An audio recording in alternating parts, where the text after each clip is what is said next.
महाभारत के युद्ध के बाद 18 दिन के युद्ध ने द्रौपदी की उम्र को 80 वर्ष जैसा कर दिया था, शारीरिक रूप से भी और मानसिक रूप से भी।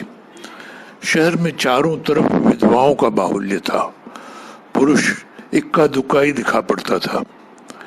अनाथ बच्चे घूमते दिखाई पड़ते थे और उन सबकी वह महारानी द्रौपदी हस्तिनापुर के महल में निश्चेष्ट बैठी हुई शून्य को ताक रही थी। तभी श्री कृष्ण कक्ष में दाखिल होते हैं।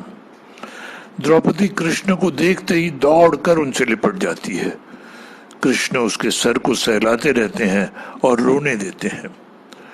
थोड़ी देर में उसे खुद से अलग करके समीप के पलंग पर बिठा देते हैं। द्रौपदी बोली, यह क्या हो गया सखा, ऐसा तो मैंने नहीं सोचा था। तब कृष्ण बोले, नियति बहुत क्रूर होती है पांचाली, यह हमारे सोचने के अनुरूप नहीं चलती, हमारे कर्मों को परिणामों में बदल देती है। तुम प्रतिशोध लेना चाहती थी और तुम सफल हुई द्रौपदी। तुम्हारा प्रतिशोध पूरा हुआ। सिर्फ दुर्योधन और दुशासन ही नहीं, सारे कौरव समाप्त हो गए। तुम्हें तो प्रसन्न होना चाहिए। सखा, तुम मेरे घावों को सहलाने आए हो या उन पर नमक छिड़कने के लिए? नहीं द्रौपदी, मैं तो तुम्हें वास्तविकता से अवगत कराने के लिए आया हूं। हमारे कर्मों के परिणाम को हम दूर दूर तक नहीं देख पाते हैं और जब वे समक्ष होते हैं तो हमारे हाथ में कुछ नहीं रहता। तो द्रौपदी बोली, तो क्या इस युद्ध के लिए पूर्ण रूप से मैं ही उत्तरदायी हूं कृष्ण? नहीं द्रौपदी, तुम स्वयं को इतना महत्वपूर्ण मत समझो, लेकिन तुम अपने कर्मों में थोड़ी सी भी दूरदर्शिता रखती तो स्वयं इतना कष्ट कभी नहीं पाती। तो मैं क्या कर सकती थी कृष्ण? कृष्ण बोले, जब तुम्हारा स्वयंवर हुआ तब तुम कर्ण को अपमानित नहीं करती और उसे प्रतियोगिता में भाग लेने का एक अवसर देती तो शायद परिणाम कुछ और होते।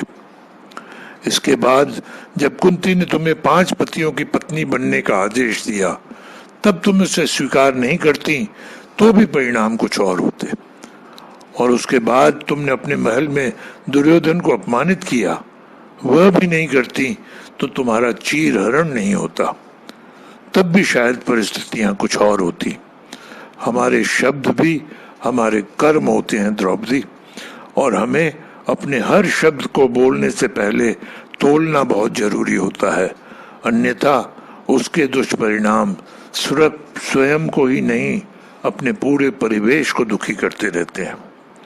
संसार में केवल मनुष्य ही एकमात्र ऐसा प्राणी है जिसका जहर उसके दांतों में नहीं, शब्दों में है। इसीलिए शब्दों का प्रयोग सोच समझकर करिए। ऐसे शब्दों का प्रयोग करिए जिससे किसी की भावना को ठेस नहीं पहुंचे। इस सत्य को जीवन में अपनाएं और जीवन चरितार्थ करें। जय सिया राम।